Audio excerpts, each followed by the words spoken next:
Bonjour à tous. Donc, comme il a dit Bruno, je vais vous présenter l'équipe cancer et radiation à la place de Florent Devater. Donc, je m'appelle Nadia Adi. Donc, je fais partie de cette équipe en tant que chercheur. Je vais vous présenter un petit peu l'organigramme de notre équipe pour donner une idée comment en fait on se positionne, et aussi ça donne une idée sur nos pôles de recherche. Donc au sein de notre équipe, il y a essentiellement deux pôles, épidémiologie et biostatistique, et il y a aussi un pôle de dosimétrie. Donc dans cette équipe, on est 3 chercheurs, donc Catherine qui a rejoint l'équipe récemment avec un statut IGR. Nous avons, en fait, il y a 4 chercheurs sous contrat et 4 doctorants. Et un chargé de projet, essentiellement, c'est Zhao qui travaille sur les projets européens. Et nous avons 10 attachés de recherche clinique, parce qu'en effet, le travail de notre équipe repose beaucoup sur les attachés de recherche clinique, que ce soit pour la récupération des données cliniques, les validations des pathologies ou la constitution de la banque biologique. Pour le pôle de dosimétrie, il est composé de 4 personnes, avec 2 doctorants en plus pour tout ce qui est en fait thématique de recherche au sein de ce pôle. Et il y a 2 informaticiens qui s'occupent des problèmes informatiques et de la gestion des bases de données. Donc maintenant, je vais vous présenter un petit peu nos activités de recherche. Donc premièrement, on travaille essentiellement sur la compréhension globale de la radiocarcinogénèse, commençant par l'évaluation de la dose de radiation jusqu'à les études épidémiologiques.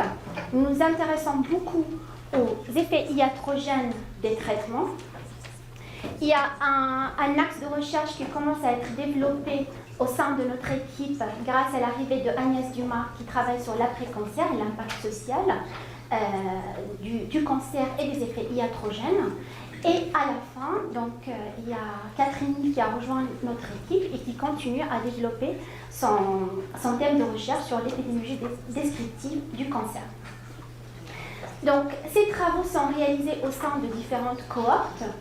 Je ne vais pas détailler toutes les cohortes, bien évidemment, mais il y a une cohorte qui, pour nous, très importante, c'est la cohorte des enfants traités pour un cancer lors de l'enfance, et qui était appelée Heureux de cas, constituée de patients en France et une partie de patients anglais.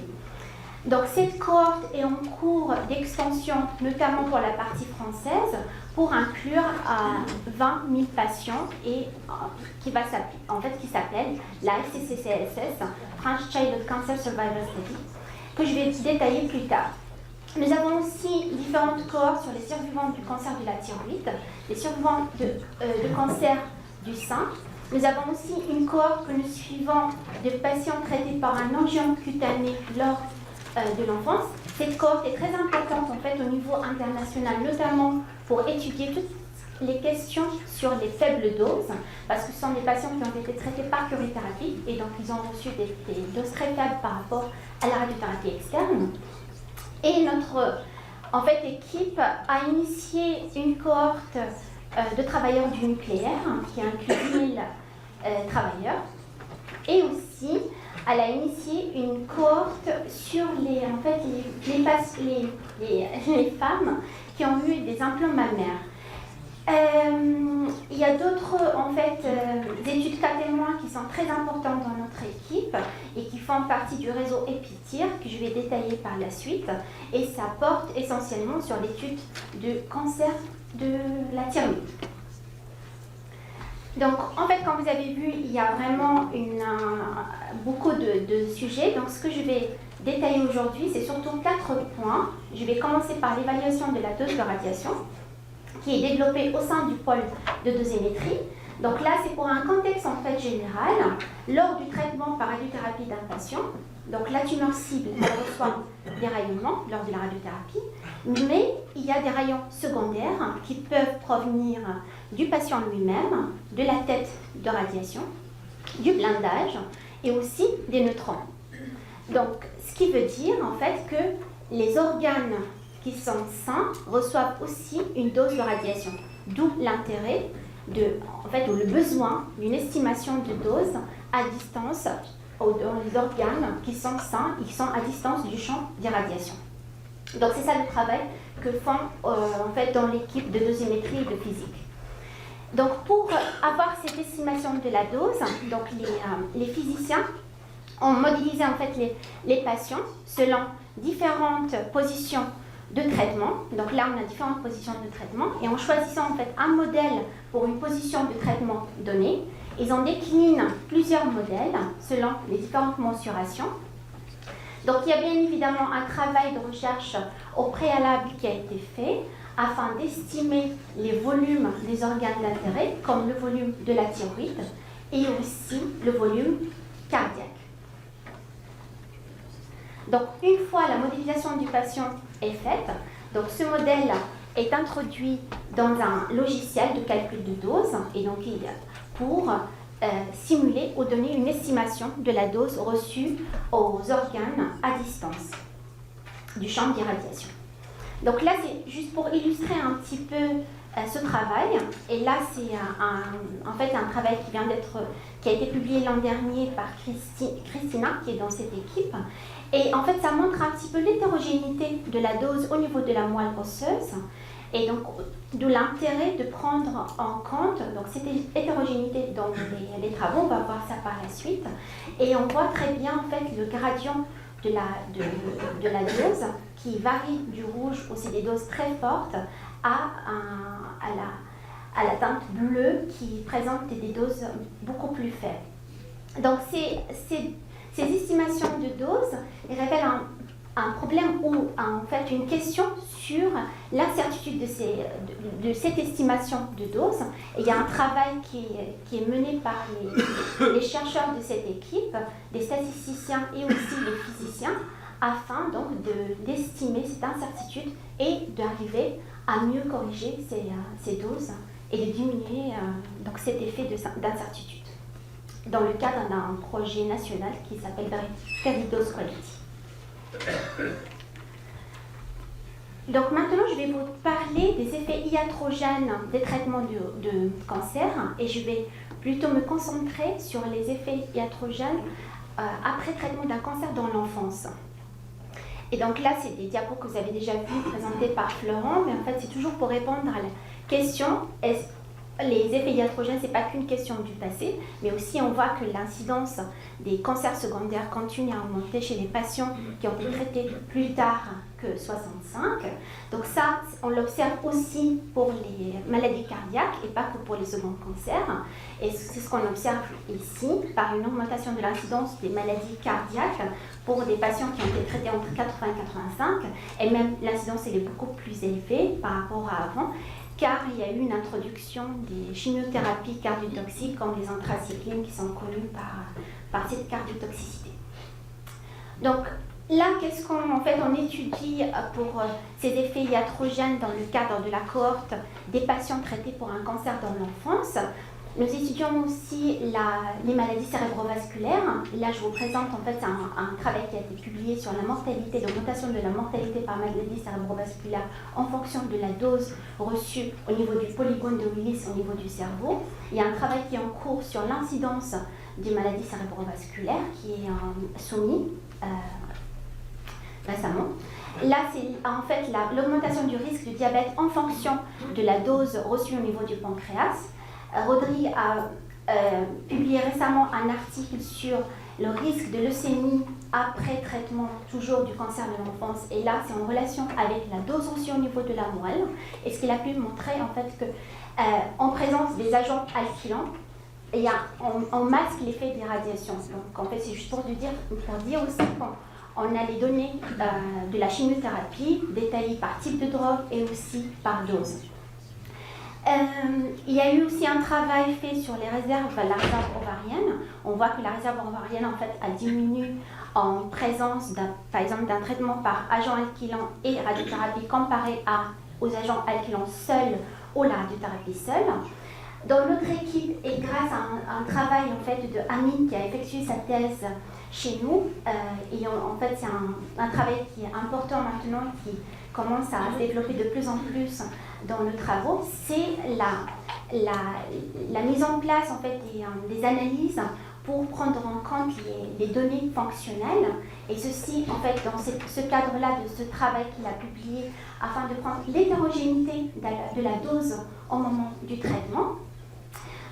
Donc dans notre équipe aussi, on s'intéresse beaucoup aux problèmes de la biologie, et notamment ici, j'ai donné un exemple sur la capacité de la réparation de l'ADN. En fait, notre hypothèse était peut-être les patients qui ont développé un second cancer, ils avaient en fait une capacité de réponse aux adduits de l'ADN dû au traitement plus faible que celle des témoins. Et en fait, c'est ce qu'on a pu vérifier avec ce travail-là, qu'effectivement, les cas de second cancer, ils présentent en fait un taux de protéines qui indique un taux élevé de cassure double brin qui est dû aux cassures avec la radiothérapie plus élevé que chez les témoins. Donc ces travaux sont impliqués dans différents projets européens. Donc maintenant il y a 4 projets européens qui sont terminés et dernièrement, notamment ces 2, procardio cérébrale sur les pathologies cardiaques et les pathologies cérébrovasculaires. Nous continuons notre travail au sein d'un projet européen par CareSurf qui s'intéresse essentiellement sur les seconds cancers et aussi les pathologies cardiaques. Il y a des méta-analyses qui sont en cours à l'échelle internationale sur les leucémies secondaires et aussi les tumeurs cérébrales secondaires. Donc, qu'est-ce qu'on fait en fait au niveau à venir dans cet axe de recherche? Comme je vous ai dit en fait que la cohorte Euro2K pour la partie française est en cours d'extension pour inclure plus de patients et à traiter avant 2000, donc 20 000 patients. Le suivi de ces patients se fait via questionnaire et aussi par croisement avec les données du SNIRAM. En parallèle, en fait, il y a une banque biologique qui est en cours de constitution au sein de cette cohorte. Ce qu'on met en place en tout ce qui est études de l'épidémiologie moléculaire, donc au sein de cette cohorte, on a des études cas témoins nichées. Notamment, la première, c'est sur les cas de second cancer et leurs témoins. Donc, ce que je venais de présenter au niveau en fait, de la réparation de l'ADN. Mais on continue ce travail par une soumission récemment de 2 appels d'offres pour étudier en fait, les variants des gènes de la réparation de l'ADN par un séquençage d'exomes. Dans la même thématique ou la même optique, on travaille sur les pathologies cardiaques, et là c'est dans le cadre d'un projet national, un PHRC, où on souhaiterait donc avoir des biomarqueurs des pathologies cardiaques radio-induites. Et donc là c'est un PHRC et on est en phase d'inclusion, ça avance très bien et grâce au travail des arcs de notre équipe, et on est à 180 cas et leurs témoins. Actuellement, on est en fait en train de mettre en place une collaboration avec les Américains. Donc, ils ont une banque biologique de l'équivalent de notre RCCSS, c'est la CCSS chez eux, en incluant 5000 patients avec un prélèvement biologique. Chez nous, en fait, avec la banque biologique, on a 2660 prélèvements biologiques. Donc, ce que nous comptons faire, c'est utiliser, c'est une GWAS avec une puce qui inclut 4 millions de variants.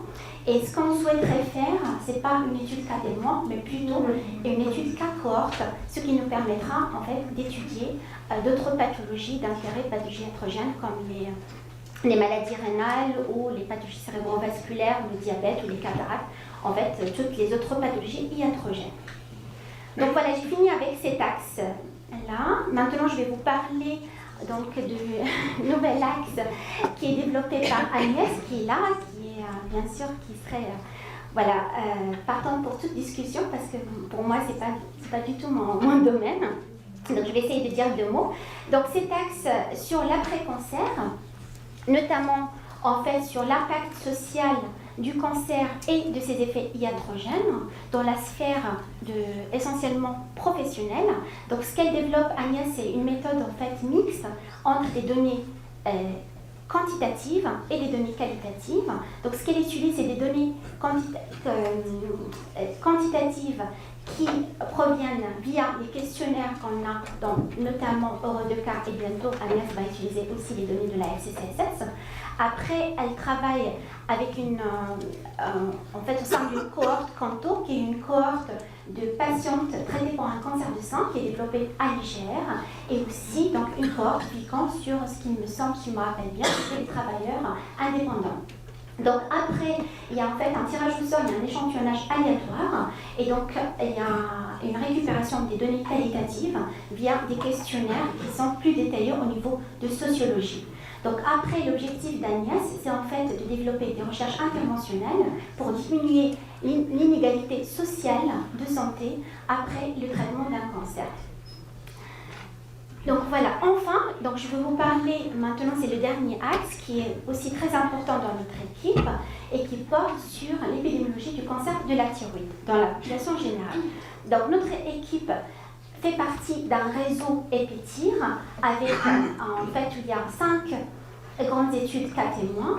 Avec, notre équipe participe dans ce réseau par 3 études en Polynésie française, en France et à Cuba. Donc le choix ça a été fait selon en fait, l'incidence qu'on voit très bien ici qui est faible à Cuba, moyenne en France et très élevée en Polynésie française. Les autres études, je pense qu'elles vont être présentées par Pascal qui est Guénel de l'équipe Cancer Environnement qui est aussi impliqué dans ce réseau EPITIR. Donc il y a environ plus que 1000 à peu près 1500 cas, 1500 témoins pour notre équipe. Et depuis la mise en place de ces études, il y a eu à peu près une quinzaine de publications déjà en Polynésie française et qui ont porté sur différentes questions, sur les facteurs anthropométriques, l'histoire familiale, l'apport en iode, et pour par exemple les facteurs anthropométriques, ils ont en fait établi que c'est plutôt la surface corporelle qui est un facteur de risque comparé au poids ou à la taille. Ça a été vérifié aussi dans les données françaises et aussi à Cuba. Et donc les données françaises en fait sont beaucoup plus récentes que celles en Polynésie. C'est pour ça qu'on commence maintenant à les analyser et à publier. C'est Constance qui travaille, qui est postdoctorante dans notre équipe et qui travaille sur ces sujets-là. Et donc, elle a montré dernièrement qu'il y aurait un effet protecteur de l'utilisation, un faible effet protecteur de l'utilisation de la pilule pour le cancer du sein, de la thyroïde, pardon. Donc, qu'est-ce qu'on fait dans notre équipe? Donc, dans l'avenir, qu'est-ce qu'on apporte en fait au niveau pour cet axe-là? Essentiellement, il y a donc pour la Polynésie française, il y a une extension de l'étude avec une inclusion de 200 nouveaux cas et 200 nouveaux témoins. Et il y a on envisage une nouvelle reconstitution de la dose avec une collaboration avec les chercheurs du NCI. Donc il y a aussi un objectif pour développer une signature des cancers de la thyroïde radio-induit par Sylvie Chevillard qui est à CE1, qui a déjà en fait publié une signature pour le cancer de la thyroïde. Et là, ce qu'elle voudrait faire avec nous, c'est plutôt une signature de cancer de la thyroïde radio-induit. Donc, nous envisageons aussi donc, de commencer des nouvelles études cas témoins, essentiellement au Bénin et le Togo, parce qu'il y a une faible incidence du cancer de la thyroïde dans ces pays. Ce qui est en cours, c'est une collaboration avec Thérèse Triangle et Pascal Guénel de l'équipe Cancer et Environnement, aussi avec des chercheurs de l'Institut Curie, du CIRC et du CNG, pour faire une GWAS en utilisant une puce en coarète qui a été développée pour le cancer du poumon et du sein et qui a été enrichie par des SNP, des gènes impliqués dans le cancer de la thyroïde. Donc enfin, je finis en fait ma présentation en montrant un petit peu donc, les collaborations qu'on a avec les autres équipes du CESP. Donc il y a des collaborations avec l'équipe Oncostat, notamment sur des méta-analyses sur le second cancer et aussi sur tout ce qui est problème de la réparation de l'ADN et les analyses des données génomiques qu'on va avoir dans le cadre des études de pathologie cardiaque. Donc il y a des collaborations avec l'équipe Cancer et Environnement qu'on vient de voir dans le cadre de l'épidémiologie du cancer de la thyroïde. Nous avons des collaborations aussi avec l'équipe E4N sur les effets du traitement du cancer du sein, que ce soit cardiovasculaire ou second cancer, et aussi sur les facteurs de risque du cancer de la thyroïde. Et nous avons commencé une collaboration avec l'équipe rein et cœur, essentiellement pour travailler sur les maladies rénales iatrogènes après traitement d'un cancer dans l'enfance. Et bien sûr, donc c'est l'occasion aussi, j'ai montré un peu tous les axes de recherche et les cohortes qu'on a pour développer des futures collaborations. Pour moi, c'est l'objectif de cette journée pour qu'on puisse travailler ensemble. Et je vous remercie pour votre attention.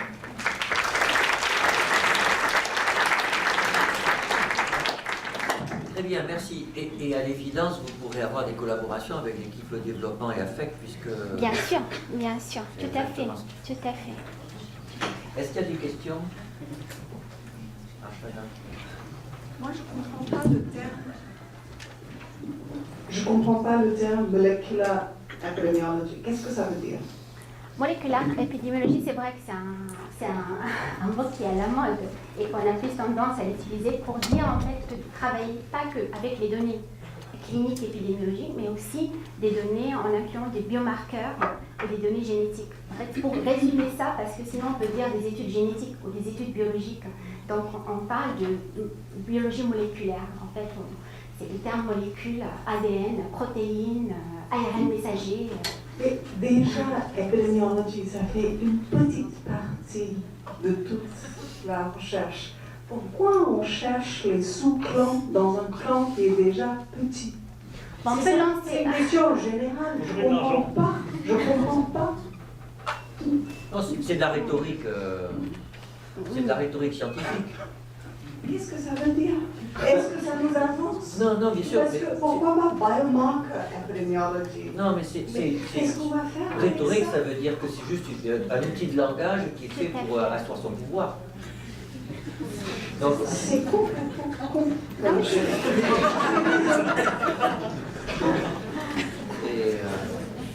Malheureusement, c'est le monde dans lequel on vit, quoi. Mais je suis d'accord avec toi, hein, il faut regarder les choses en face et les appeler par leur prénom, hein, c'est le travail du scientifique. Hein. Donc je partage complètement ton point de vue. Mais bon. Oui, on peut lancer un débat là-dessus et chercher en fait un mot qu'on peut utiliser au sein du CSP au moins pour qu'on discute. Voilà. On a passé l'exercice de trouver les deux mots pour désigner l'équipe. Maintenant, le nouveau défi, c'est de trouver les mots pour l'épidémiologie moléculaire. Voilà, c'est pas mal. Rapidement, est-ce qu'il y a une autre question? Oui. Nadia, merci parce que j'ai très clair ta présentation et bien qu'on soit voisine, j'ai vraiment apprécié d'avoir un panorama de tous vos travaux. J'ai une question sur, je crois que vous utilisez aussi les données du SNIRAM dans notre équipe. Oui, tout à fait. Et à Paris, il y a une cohorte, et est-ce que tu peux nous en dire un mot, parce que nous, on n'a jamais réussi à faire ça, et du coup, peut-être il y a d'autres équipes que ça intéresse. Oui, alors c'est vrai que je rejoins aussi l'idée de Bruno tout à l'heure, en fait, que ça serait bien que les équipes qui utilisent les données du SNIRAM travaillent ensemble pour ne pas déjà en fait refaire tout, essayer de comprendre depuis le début, et aussi parce qu'on développe en fait des programmes pour récupérer toutes les pathologies. Tout c'est intéressant. Et donc en fait nous on a eu accès aux données du SNIRAM pour les deux cohortes. La cohorte FCCSS qui est pour les patients qui ont été traités pour un cancer de l'enfance et aussi pour la cohorte des enfants. Donc c'était en fait avec un passage au décret d'État. Donc c'est voilà, mais la partie on va dire éthique ou vraiment juridique, ça je m'en suis pas occupée.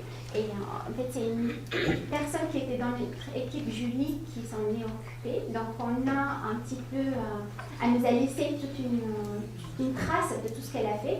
Et on serait vraiment voilà, il n'y a pas de problème, on peut te donner tout ce qu'elle a fait, les différentes étapes et tout ça. Après, donc une fois, il y a eu le croisement avec les données, donc on a récupéré les bases de données. Et là, pour le moment, c'était surtout un travail qu'on a fait avec Isao, elle est là. Donc pour identifier en fait les pathologies, les patients qui ont une pathologie cardiaque ou une pathologie cérébrovasculaire. Et les seconds cancers, c'était un peu plus compliqué parce que tout était mélangé. entre le premier cancer et le second cancer. Donc, on n'a pas encore bien trouvé la solution pour ça, mais par contre, pour tout ce qui est, et aussi les pathologies rénales, on a fait un travail en collaboration avec Bénédicte Stangel là-dessus. Et donc, on a des algorithmes en fait qu'on a développés pour récupérer donc les patients qui ont eu des maladies qu'on n'a pas pu récupérer via les questionnaires ou via Google Search que tu connais un peu. À Niger, on a un système pour accéder aux dossiers médicaux et pour pouvoir récupérer